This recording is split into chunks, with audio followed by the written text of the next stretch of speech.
Tanggal 20 Maret 2025 mungkin jadi salah satu hari kelabu buat Indonesia. Karena selain masalah RUU, Timnas Indonesia juga kalah total di kandang Australia 5-1. Akan tetapi percayalah bersama kesulitan pasti ada kemudahan. Dan semua anggota Timnas pasti bertekad untuk bangkit apalagi jika melihat papan klasmen di mana Indonesia sejatinya masih punya peluang untuk setidaknya menyegel posisi 3 atau 4.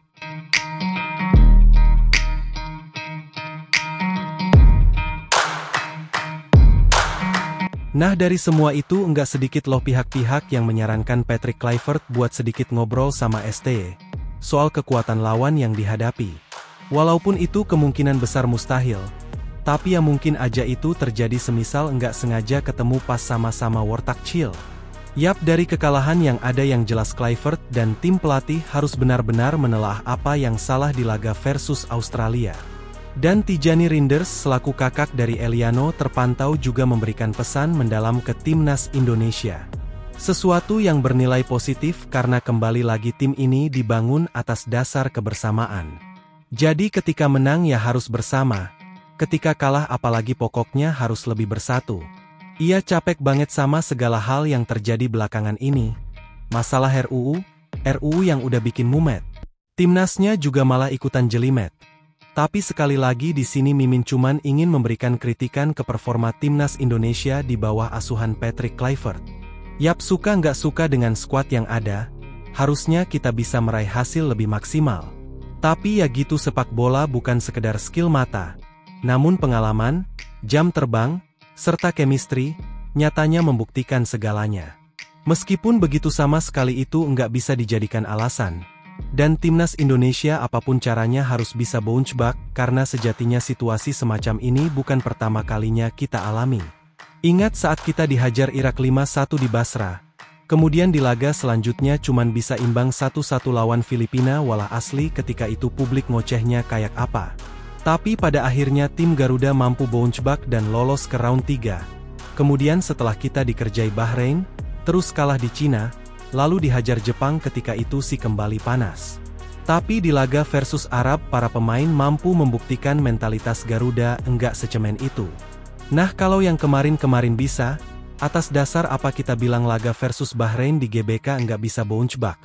Apalagi ini laga kandang, yang mana Bahrain beneran setakut itu buat datang ke sini. Memang ini adalah tim dalam tanda kutip baru, khususnya buat tim pelatih. Tapi seharusnya dari pertandingan versus Australia kemarin, Kluivert dan tim paling enggak udah paham soal karakter pemainnya seperti apa.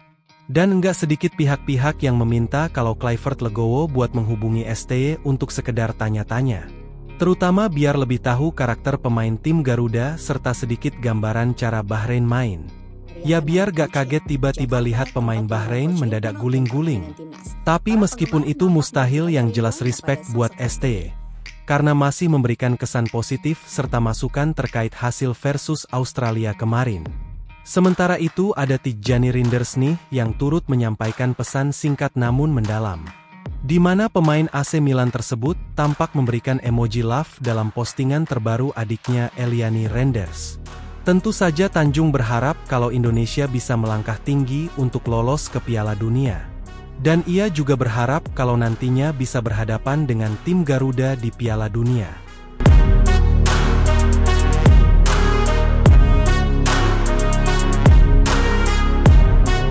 Kemudian adapun Louis van Gaal yang ternyata juga mengamati kiprah mantan pemainnya, Patrick Kluivert sebagai pelatih Timnas Indonesia. Dikutip dari Goal, dalam hal ini kayaknya Van Gaal dan Alex Pastoor punya dasar pemikiran yang sama, yaitu bermain pragmatis. Demi mengamankan hasil adalah yang paling utama di tengah situasi yang penuh tekanan. Yap, alih-alih mengutamakan idealis dengan coba bermain cantik tapi ujungnya kalah. Ada baiknya di laga versus Bahrain nanti, tim Garuda bisa menerapkan permainan pragmatis ala Timnas Belanda di Piala Dunia 2010 dan Piala Dunia 2014. Yang mana ketika itu dioranya mampu finish sebagai runner-up, serta juara 3. Lebih lanjut dikutip dari Score ID, ada beberapa catatan terkait taktik Kluivert yang mungkin bisa sedikit disesuaikan dengan kondisi tim. Pertama soal gaya bermain Higland Defense. Dan seperti yang udah pernah dibahas kalau salah satu kelemahan Kluivert adalah soal pertahanan yang cenderung rapuh dan mudah kena counter. Kemudian soal komposisi back, suka nggak suka meskipun secara kualitas individu Mads Hilgers ada di atas Rizky Ridho. Akan tetapi dari sisi chemistry dengan Jai Itzes ya faktanya sejauh ini Ridho masih lebih diunggulkan. Terlebih untuk momen-momen krusial ada baiknya Ridho dipertimbangkan. Mengingat ia juga paham betul karakter bermain tim-tim Asia. Apalagi ada indikasi Mads Hilgers cedera lagi, sehingga mungkin Ridho yang akan dipasang. Selanjutnya gaya main, kembali lagi pragmatis bukanlah sesuatu yang sepenuhnya buruk dan jika nanti Kluivert mengaplikasikan taktik Alex, ya udah besar kemungkinan tim Garuda akan kembali main dengan mode 3 back. Yang mana pilihannya Jai, Ridho serta Justin Hubner. Terus yang keempat soal lini tengah suka nggak suka, Nathan Chuaon harus diistirahatkan dulu. Dan taruh Ivar Jenner ataupun Joy Pelupesi sebagai pendamping Tom Haye. Kemudian jarak lini depan dan tengah juga jangan terlalu jauh. Sehingga dalam hal ini kita sering lihat Ula seolah kerja sendirian.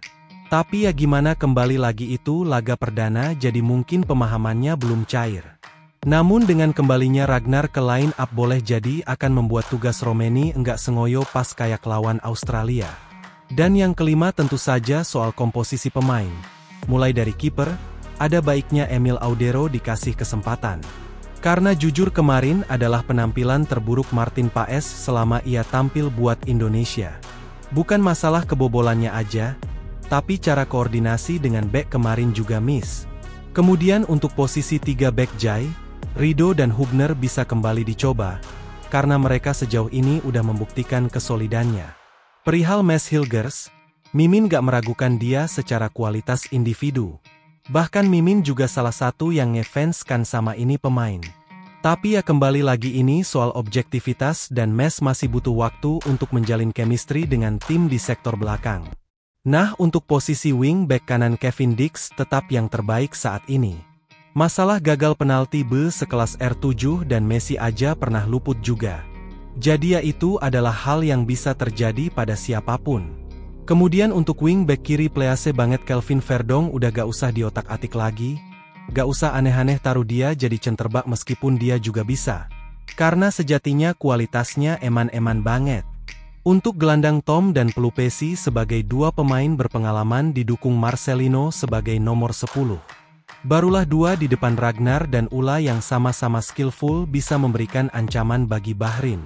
Kalaupun butuh variasi jangan lupa trio Ula Ragnar dan Eliano juga bisa jadi alternatif.